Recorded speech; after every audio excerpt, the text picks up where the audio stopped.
Into Uncommon Women, a podcast that provides a platform for women of all walks of life to share their upbringings, life lessons learned, experiences, and journeys to come. Uncommon Women speaks on topics that can relate to all women. We share, we listen, we laugh, we cry, and we empower each other to be the best uncommon woman that they can be. Ultimately, we are cultivating a global movement of women supporting women. Women supporting entrepreneurship, relationships, self-love, and so much more. We inspire each other to make an impact on this world for the better. Be sure to like, share, and subscribe to Uncommon Women. Now, finally, grab a seat, get comfortable, and hear from your wonderful hosts, Shanira and Jenny Lee.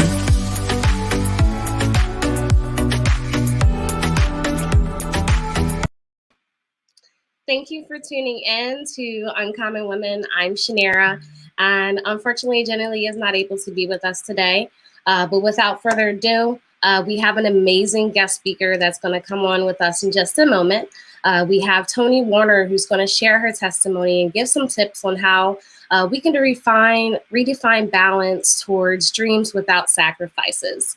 So before I actually bring her on our platform today, I'm going to share her bio and let you know a little bit about her. Dr. Toni is a multi-business owner, mom, author, and successful coach, practicing psychotherapist who has personally experienced what it feels like to achieve outward success while feeling like an inward mess. Even after overcoming burnout, she has felt like there was, something more for her, which is a journey that led her to where she is today. She's ventured into the path of toxic relationships, anxiety, depression, and so much more. Having learned how to embody boldly being herself while establishing balance that actually works in the modern world, she's now on a mission to help thousands around the world to do the same. Today, she infuses brain, body, and soul in science to help her clients break the molds that keep them from feeling stuck so that she can step out into more aligned, more powerful, or more satisfied versions of themselves than ever. Experienced before through private coaching, consulting, courses, and speaking engagements. So thank you so much, Dr. Toni, for coming on to Uncommon Women today. We are so honored to have you as a guest speaker. Before we get into the good things about today's topic, is there anything that you would like to share that we didn't cover in your bio? Well, first, thank you for having me. I'm glad to be here. And I know that you are also not feeling well, so I'm glad that you are here. And I said before the recording, I'll say it again, take care of yourself, please. And I'll say that's a message to all of us women, right? Like, take care of yourself. Please take care of yourself. We can't take care of other people very well if we're not taking care of ourselves. I can tell you that because I learned the hard way a couple times. So take care of yourself. But I guess what I would add, is also that I'm a mom, and my oldest is about to be 12 in less than a month, which I cannot believe. 12 going on 32. I'm going to tell you that. But she is my daughter, and I love her, and she is her mother's daughter. She's her mother's daughter, and I'm so glad to have her. I don't know where my life would be without her. Oh, and then I know. And then my middle guy is 8, and my youngest just turned 4 last month. So we're a full house, and we decided to throw a puppy onto that this year. So we have a 7-month-old puppy too. You got 4 kids. Well, yeah. Yes, we'll say that. I could make a comment, but I'm not going to make a wife comment to that one. I'm gonna retain myself there. That's amazing. So you have 2 boys and a girl, and you said 12 going on 30. Yes. That's amazing. Aw. And congratulations on adding the puppy to your family as well. Thank you. He is a good addition. He's a good boy. We love him. Aw. So let's go ahead and get into your testimony, and then we can dive into some questions that may be able to help women that may have experienced things that you went through. So before we get into your testimony, how was your life actually growing up? So I thought about that because I know you sent me the outline. And I was like, oh, how am I going to truncate this? So my parents are both pastors. Okay. And we got married, then divorced, and married, then divorced to each other. And when my mom got remarried, she remarried a different pastor. And just my own experience as a pastor's kid was unique. All of our experiences are unique, of course, but it was unique. So what I experienced was going from church to church. We moved a lot. So in our denomination, you don't stay at the same church all the time. So I moved like 9 times before I turned 16. So I had moved a lot. Oh, okay. And going into different churches, my perception and my experience and my memory is of not being welcomed because my dad is Black and my mom is white. That was frowned upon. And then, of course, they were divorced. And then I could go on and on and on about all of that.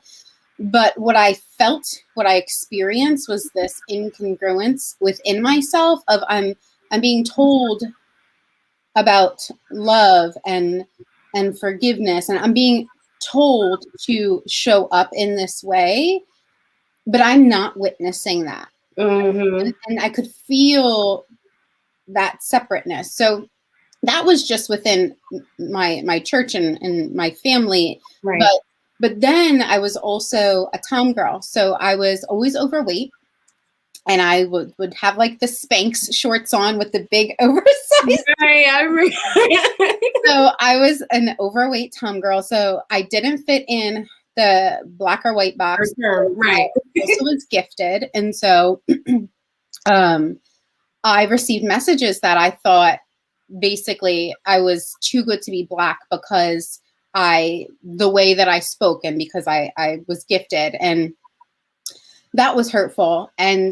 But also it was like, but I was like the token Black girl, like in my white group. And so it was like, I didn't fit. I didn't fit here. I didn't fit there. And then I was overweight. So I didn't fit here and I didn't fit there. And I just didn't fit, right? Like I didn't fit gender wise. I didn't fit racial wise. I didn't fit even in the church. Like I had people I loved, and I know that there were certain people that loved me, of course, but I just didn't feel like there was a place where I fit in. And so what that led me to experience was I need to prove that I'm enough. I need to prove that I'm worthy. I need to prove that I have something to give. So that led me to overachievement, to overgiving, and ultimately a lot of mental health challenges that I kept secret. I kept hidden because I didn't want people to know. And so by the time I was in middle school, I was already bulimic. I was already cutting. No one knew until someone knew. And then it carried on. It carried on until throughout high school. And I felt so alone and believed that no one else could possibly imagine how I feel. And so I didn't talk to anybody about it, nor did I want to, because my belief was no one could help me anyway. Right. I understand how I felt. No one could help me anyway. And so what I was going to do is I was going to make it my mission to help people out there that might feel alone and might feel like they don't belong as well. So since a child, I knew I was going to be a mom, and I knew I was going to be some kind of professional helper. And once I found out what a therapist was, I knew it was going to be a therapist. And so that has literally never changed ever since I was a child. I knew I was going to be a mom. I always wanted 5 children, so I got 2 more to go. And I knew I was going to help people professionally.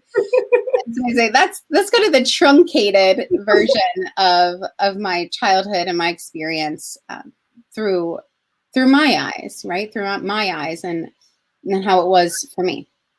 Yeah. So you brought up an interesting point. You said that you didn't fit in with the Black kids because you were too white or you were too proper, but you were like the golden child for the white kids. Is that right? Did you ever feel as though was there ever a crowd where there was a lot of mixed kids in the schools that you connected with either? No. Not Mhm. not growing. So when I went to high school, there was one year where I went to a high school that was more diverse. Okay. So there were a few mixed kids there. I was only there for 1 year before I moved. Okay. I moved to the suburbs, and that was a whole different story. But no, I never. So this was back when, even on the SATs, right, when we had to take like Uh-huh. standardized testing and things like that, Right. it forced you to pick black or white. There Right. was no mix. There was no other. There was no, like, it was always like I had to choose, but I didn't want to choose because I was both, and so Mhm. I just didn't fit. I remember even a time in college, there was almost like an intervention because there was what was it? The regular student union, and then like the black student union or something like that. Mhm. And I was basically supporting both, and there was kind Mhm. of like an intervention through my Yeah. perception of like, you got to choose. I'm like, How? but I am who I am, right? And so I can't choose, nor do I want to choose. And then I feel like I'm not good enough because I'm being forced to choose. And Right. so it was very confusing for me, and ultimately just filtered into like, I need to prove myself. I need to prove myself. Look, see what I can do. Look, see what I can do. I can do for you. I can do for them. I can, and it exhausted me until finally Mhm. when I was in college, after a bad breakup, I wound up in the hospital. And actually, for the first time, what was it, last year in 2020, I shared that in this. I don't think I told you about this. Complete Self-Care, awesome book. 25 other wellness practitioners are written in this book. Mine's just one chapter, but I share about what that experience was like of what they would call suicide, a suicide attempt, which I doesn't resonate with me as a suicide attempt. But it was a conversation that I said, God, I feel like I've done everything I can do, and it still feels like it's not enough. So I need you to, I need to know if I still have more purpose. I didn't question if I had purpose, but I did question if I still had more purpose, or if I've just fulfilled Mhm. it. Like, I've done all I can. I don't know what else to give. I don't know what else to do. Like, I still don't feel enough. I still don't feel like there's something not right. I need a sign. Please show me. And so I did. I wound up in the hospital. It was a horrific experience. And I came out of it a bit jaded, frustrated, but there was something different. Like I knew I was still alive, and I was alive for a reason. Mhm. And the next year, I actually, unintentionally, but I got pregnant with my daughter. And I brought life into this world after questioning, right? Like, if I had more life and purpose to offer this world. And so Right. that's why I said, like, I don't know where I would be without her. And not to put on her like my purpose or anything, because her life is hers and mine is mine. But there's so few words that I can offer to even explain, even just those few years of my life, of Mhm. how much of a, I hesitate to use the word awakening because of the way that it's used now, but just a jolt, like a jolt that came over me, that it had to shake me in some way, because all the shakes and bumps and kicks that I was getting along the way, I was ignoring because I was too busy being busy. Mhm. So that's what it took. Wow. Do you believe that you you was it like an eye opener kind of like oh, this is the moment where I need to get it together. I'm in the hospital. Was it an eye opener for you? I didn't feel like I needed to get it together because no one, I mean, no one knew like what was going, as far as anyone else was concerned. I was very put together, right? Like, it was that saying, like you read in my bio in the beginning, like looking like an outward success, but feeling like an inward mess. So I didn't feel like I needed to be put together. In fact, it was the opposite. It Mm. was a surrender. It was, I need to let go, right? I need to let some things drop. I need to be okay. with not juggling all of the balls that I think I should, or that I think other people think that I should. And I need to be okay with surrender. Like I need to be okay with letting go of control, and like letting things drop. So it's actually the opposite for me of not getting it together, but like letting it fall apart and trusting, right? Having faith that as it falls apart, what's that song? Like it's not falling apart, it's falling together. Cliche, but true. Yeah.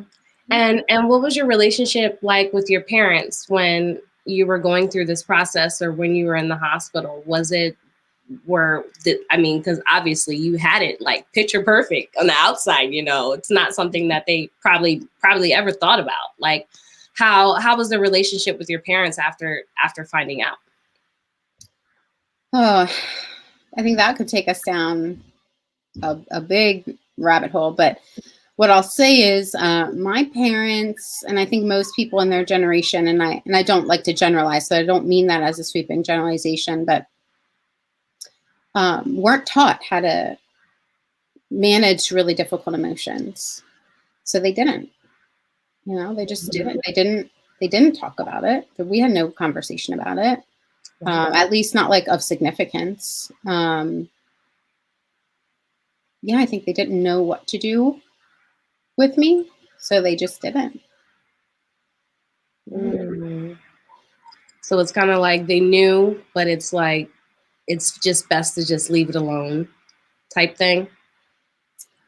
Yeah, and I can't speak to what they did separate from me, right? Like I can't speak to how they managed things separate from me, because I know that with where I'm at along my health and healing journey, that as individuals, they definitely had an emotional reaction to their daughter being in the hospital, right? Like I know that they had that. Within the context of our relationship, that was not necessarily sorted and sifted through, but I know that they had their own stuff. And I can see now, the difference between me then and me now too is then I needed to blame. I needed someone or something to blame. And so a lot of times it was myself, but when it wasn't, it often the blame fell to my mom more so than my dad at that time.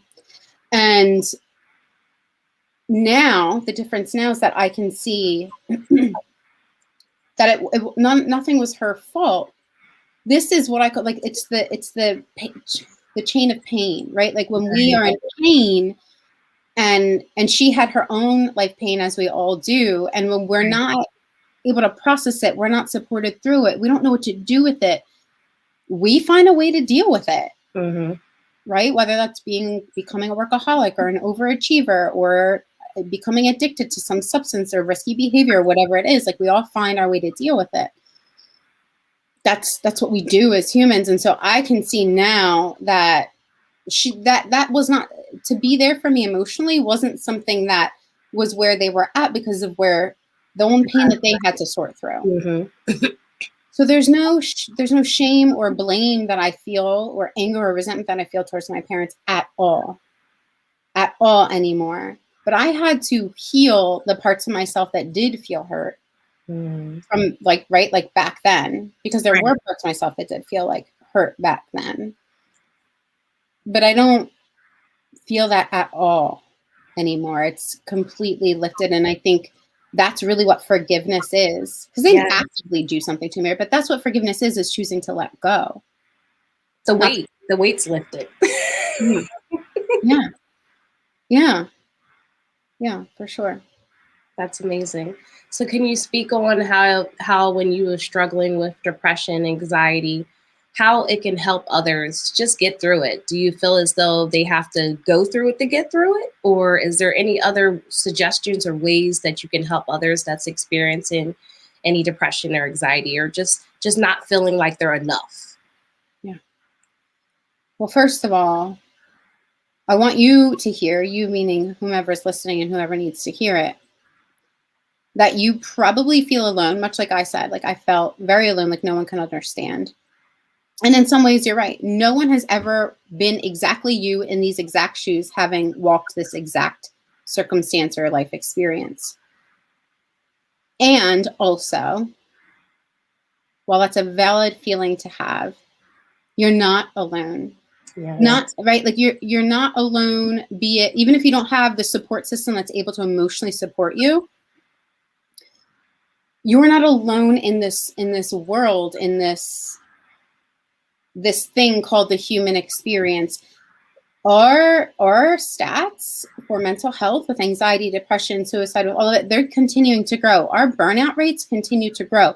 Yes. So it's like this double-edged sword of like, you're not alone, but like, do you really, at the same time, like, I know none of us want to be in it. There's not like that feeling good of, oh, great. All of us feel it, right? Like all of us feel this. I don't mean it in that way, but there is some comfort, I think, that can be felt in knowing that you are not alone. And also, there is a way through. I like that. Right? Like there is a way through. You don't have to stay there. You don't have to stay stuck there. In fact, this is the book that I'm writing right now is The Reset. It's not out yet, but it's all of this, right? Like we feel stuck when we feel like we have no other choice and we're completely alone. But we're not. And so if anything, I would say, please take that for whatever part of you that might be open to receive that. Like, please take that and know that you do have to move through, right? In order to learn how to manage it, because there's nothing bad or wrong with having a feeling of depression or having a feeling of anxiety. We all do have that, but we don't want to stay stuck in it. We don't want to live in it. We don't want it to become so intense that we see no way out, or that's most of our life. Like our life is in survival mode. So that's what we don't want, right? So if you have an experience of depression or you have an experience with anxiety, there's a level of acceptance that comes with moving through that. Like I'm allowed to feel depressed right now. Like I'm allowed to feel anxious right now. And that's okay. That's okay for me to feel that way right now. And also, I do not have to feel this way forever, because you don't. You really do not have to feel that way forever. And there might be a bunch of reasons why it feels impossible, or a bunch of reasons why you feel like you should feel that way forever. Right. Right. And that's okay. Find someone that you are willing to begin to learn how to trust, to start talking with. That someone might start out just as your relationship with your higher power. It might just start out that way. And that's okay. That's a powerful connection, right? And also it might turn into maybe a friend, and then maybe it'll turn into a therapist or a coach. So a mentor or a community of individuals that have had maybe similar or like experiences. But allow yourself that connection to have that conversation. Does that make sense? Yeah, that's a good point. And I also feel as though don't let your emotions control your thoughts. You know, when you're able to take a hold of your emotions, your thoughts can change also. I've noticed that, you know, when we're all wind up, when we're on our emotions, it can give us negative thoughts. But if you think positive and you not let your emotions get the best of you, then your positive thoughts will be reinforced over those negative emotions. Yeah, so our brain definitely works off of association and repetition. Okay. Right? So if we make associations that when someone, I don't know, flips me off or cuts me off or whatever, someone or whatever, you know, someone does this thing, then automatically there's this negative association with it. Then yeah, we're going to have an emotional reaction. We're going to have these negative thoughts, right? But the fact of the matter is, at least what science is showing us right now, is most of our thoughts are, I'm not going to say geared towards the negative, but the majority of our thoughts are geared towards protecting us. And that can be skewed to the negative, right? But like really, it's geared toward protecting us. And so know that the negative thoughts that you do have in some way, shape, or form, they're just trying to protect you. Okay. Right? Like they're just trying to protect you. And so if we can notice that, we can start to separate those negative thoughts from being who we are, because those thoughts aren't who you are. Yes. Right? Like they're not all of who you are.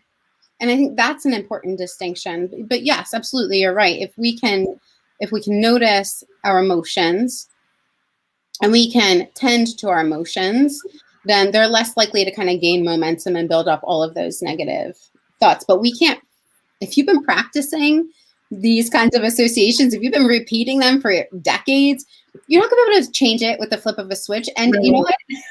There's nothing wrong, right? Like there's nothing wrong with you that you can't change it at the flip of a hat, because if you could, you'd be a robot. So like there's something right about you that you like can't just change it like that.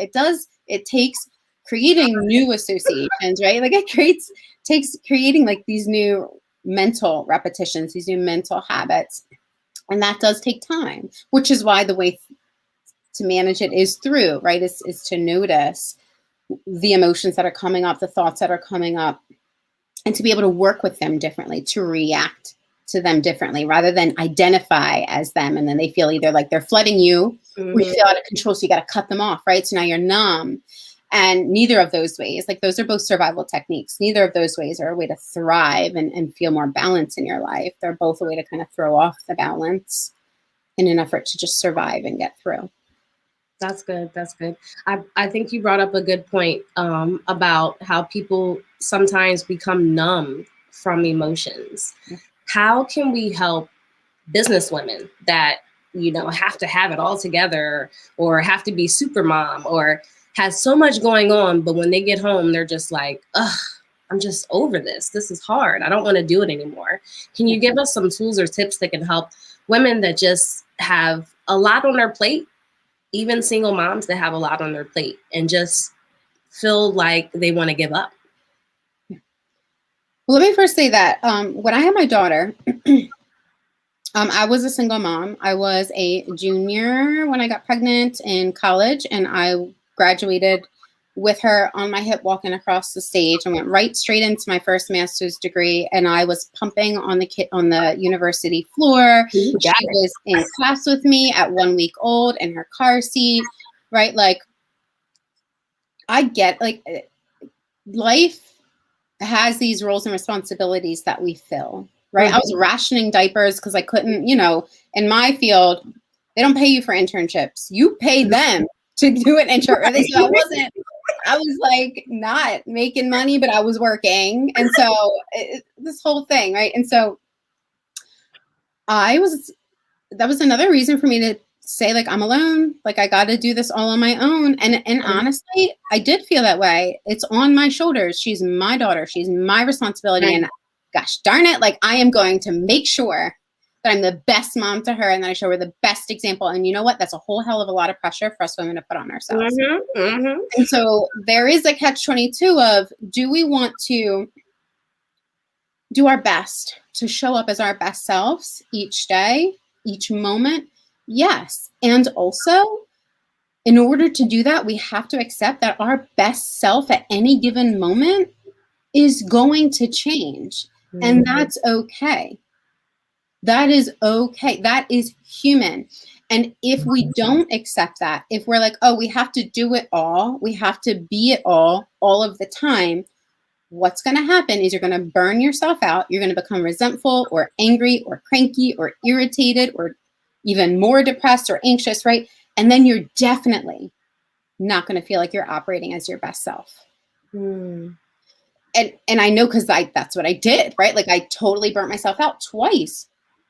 And that led me to even have medical challenges. Like I had multiple miscarriages, which I can't say that, I can't sit here and tell you that 100% because I was burnt out and having panic attacks and losing pieces of hair and all this stuff, that's why I had miscarriages. I can't tell you that. I can't say this happened because of this. I can't say that. Right. Like, what I can say is the perfect storm of stress, and it was showing up all over within me and in my body, and I was feeling it, and I could deny it for but so long until it knocked me on my butt. And that's what will happen. So either life is going to knock us on our butts because we're trying to do too much all of the time, or we can take a moment and do exactly what I said kind of hit me in that moment of surrender was, look at the balls that we're juggling, look at the roles and responsibilities that you're juggling. And just in this moment, if you can't think about just this hour or just this day, just in this moment, which ones am I going to let fall? And which ones am I going to actually put energy into? Because in this given moment, you can't put energy into every single one of them anyway. Right. And so if we're having all this talk in our heads that we have to do it all of the time, 100% of the time, like, we're just making it worse. And that, in fact, that makes our brain feel more stressed out. I don't know if you've ever seen the hand kind of model of your brain. I haven't. No. So it's like, so say this is your brain. So this is like your frontal lobe, the thinking brain. They do this in some therapists like do this for kids. With my little kids is like when you get really, when emotion gets elevated, especially a stressed out emotion, you're in stress response, you flip your lid and blah, blah, blah, like that's like the limbic part of the brain, the emotional part of the brain, right? And you're not able to really think rationally, think straight. So if we're like blah, blah, blah, all the time, like we're not really thinking. Right. So it's up to us to say right now in this moment, or right now in this hour, or right now in this day, these are the balls I'm gonna let drop. These are the ones I'm gonna focus on.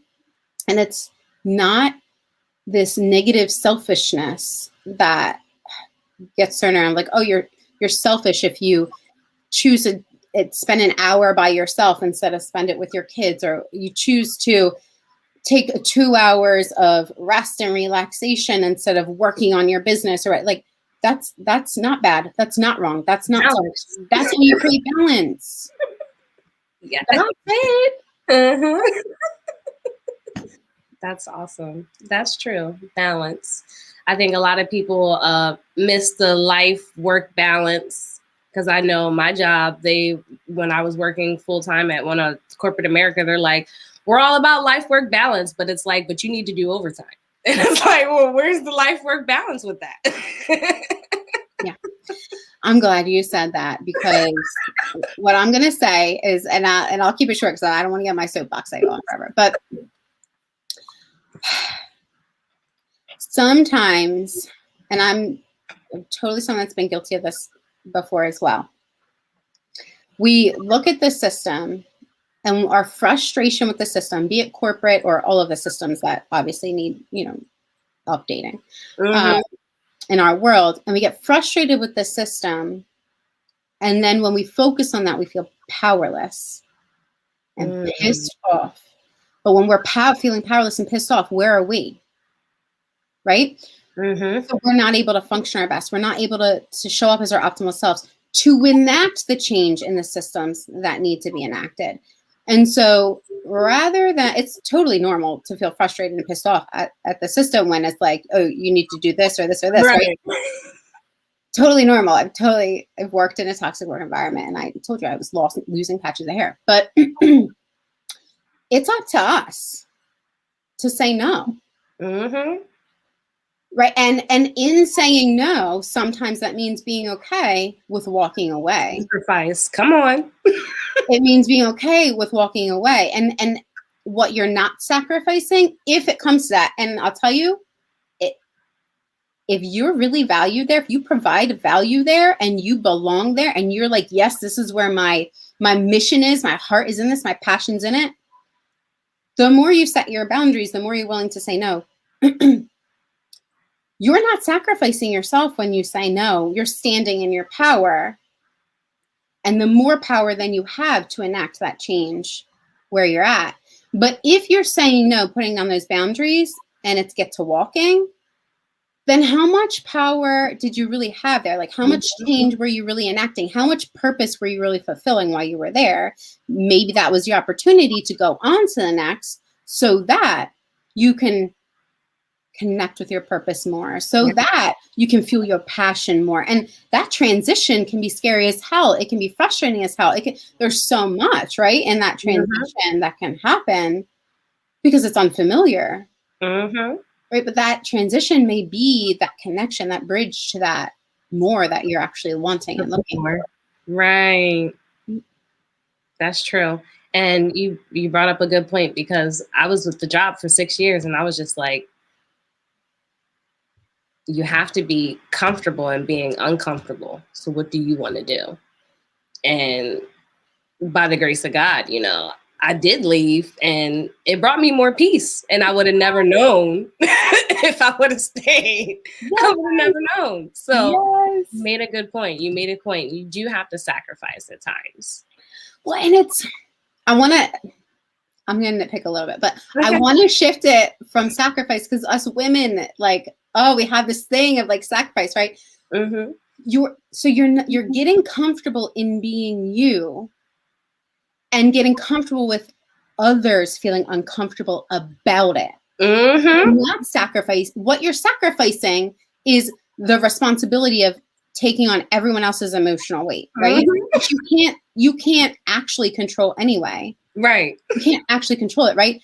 But you're not sacrificing yourself, right? You're getting comfortable with other people being uncomfortable because you're more comfortable being you and standing in your own skin, like really owning who you are. That makes people feel uncomfortable. It does, especially if you shifting and changing because of what they want or how they're reacting or whatever. Like that makes them feel uncomfortable. That's their discomfort to manage. And that's so true. Right? Like I am sacrificing having to manage your discomfort, not because I don't care, but because I do. And I know that I can make the most impact in this world, including in this relationship with you, person, system, whomever, if I'm true to who I am. That is so true. People do get uncomfortable. Now that you pointed that out, I'm like, people do get uncomfortable when you start to get to know who you are. And it's like, why are you uncomfortable? What? You're changing our relationship. How can you do that, right? Like they didn't consent. Like they didn't consent to this relationship change. So of course we're gonna have like a reaction to it. They're entitled to that. They like their feelings are just as valid as ours. It's just that we actually don't have control over all of their health and happiness as much as we women may like to. We don't. Like we don't. If we did, like we would have fixed stuff by now, right? Like. That's so true. Oh man, amazing. So let's shift gears a little bit. Let's talk about relationships. Okay. Can you tell us how, or share some tips on how women may be going through some things or escaping from toxic relationships, how they can learn to love themselves or possibly just get out of the routine of getting with toxic relationships over and over again? Yeah, and that really connects with what we were just talking about too, because sometimes we stay in them. What I see, right, is we stay in them because we want to avoid dealing with that discomfort, right? So if I contort myself enough and stay, then I can reduce their discomfort. Right. And I'll feel better if they're not so angry or they're not so upset or they're not so uncomfortable. Right? And I mean, I've done that, and it's out of fear. It's out of fear. There's a model that I created years back when I started my first business, my psychotherapy business. And I call it the core connection model. I'll write a book about it one day, but I'm working on it. But you're going to be the first person I publicly share it with. Yes, you got to come back on. That's So we have this pen. And am I connected to this pen? Okay. What do you think? Am I connected to it? No. Am I touching it? Ooh. You're touching it. Yeah, you're touching it. So you're connected to the pen. Okay. So what if I kick, throw something at this pen? You're still connected. Does anything happen to the pen? It's leaning now. Yeah, it gets impacted, right? Pretty significantly. How about now? Am I connected to the pen? Yes. Okay. What if I kick, throw something at it, flick it? Nothing's happening to the pen. Okay. So this is what I call two-finger connected, obvious reasons, right? And I do this because this is so simple. Everyone, you have a hand with you and just grab a stick, a pen, pencil, whatever.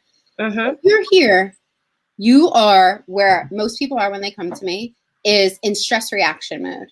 Okay. Right? So there's this tornado happening all around. It could be hitting something, throwing something at you. Because this tornado is happening all around and it's impacting you so significantly, you really want to control the tornado. Like you want it to stop. You want the stuff to stop hitting you, throwing things at you. So if you're in a toxic relationship and you're here, every time he or she gets angry at you, tells you it's your fault, tells you that you need to leave or you need to walk out, or maybe they even put their hands on you, like they're gaslighting you, whatever, like all this, you want to fix it. You want to control it. You want to make that tornado not be so tornado-y because it is it feels life-threatening, and sometimes it is. Right? And so you want to control all this because it's so significantly impacting you. When you're here, you're like this, you're in stress mode. This is survival mode. A lot of people live here and just like getting through. I have to just get through. If I could just take care of this one thing that's hitting me today, then I'll go to the next thing. And then this is get through mode, right? But it's exhausting because you're literally trying to control a tornado you cannot control. Tornado B, toxic relationship, toxic work, whatever the case is. Maybe it's even like a chronic illness, right? Like something you cannot actually control, but you want to. You will exhaust yourself. You're in the depleting mode here. And it's a fear of this is going to hit me. It's going to hurt me so bad. I want to figure out how to make that not happen. This is a fear, more of a fear-based mode, reactive mode. Okay. This is the faith mode. This is what I call the core connected mode. So this is when you're really core connected, when people are going to get uncomfortable because you know who you are and you're showing up that way. You're connected to your core values. You're connected to your faith, your higher power. Like you're clear on what you're doing, and you're clear that your emotions are separate from others, even though you impact one another. And so this is where we want to get, right? Like this is where we want to be, because here the tornado can happen, and it will, because that's life. But when it happens, even if something gets flicked at you, thrown at you, kicked at you, tossed your way, you're not as significantly impacted. You don't lose your footing so much. It does not feel so scary. It does not feel like you need to make all of this be fixed, because you're secure, you're rooted, you're core connected. So you can more clearly see the tornado. And in fact, you might even be in the tornado. And you ever hear of what the eye of the storm is like? The eye of the tornado is like? It's peaceful and calm. So even if you're in the midst of the tornado, you're able to connect with that peace, calm, tranquility. It doesn't mean ever that you will control all of the tornadoes in life and all the stuff that's coming at you. It means that you're in a different, better, more effective position to respond. So react, respond, right? That's really where our power is. That's when we're most connected to our power. So if you're in a relationship like that, notice where you're at. No one can be here forever. It's not possible. No one can, right? Everyone's going to be out here sometimes, but notice where you're at. Notice where you're at. And if you're here and it really is life-threatening, we want to, like, you want to connect with a resource that can help you be in it less, right? Safety, true physical safety comes first. Like you can't do other work on top of that if you're not physically safe. But if you are, then see what you can do to just start moving in just a little bit before making your next decision. Drastic move. That's a good point. Easier said than done, but that's the simplest model that I've come up with that has resonated with everyone in some way, is a good reminder. And it's layered. You'll find whatever you need to find in it now and come back to it, and you'll find something else in it. But its debut publicly is I love that illusion. That's awesome. So where do you get your inspiration from? You know, I would have said before that my inspiration comes when I can inspire others. So when I see, like my daughter, for example, like she definitely at that time in my life served as an inspiration for me. Where I'm at in this part of my journey is that I have to be able to inspire myself.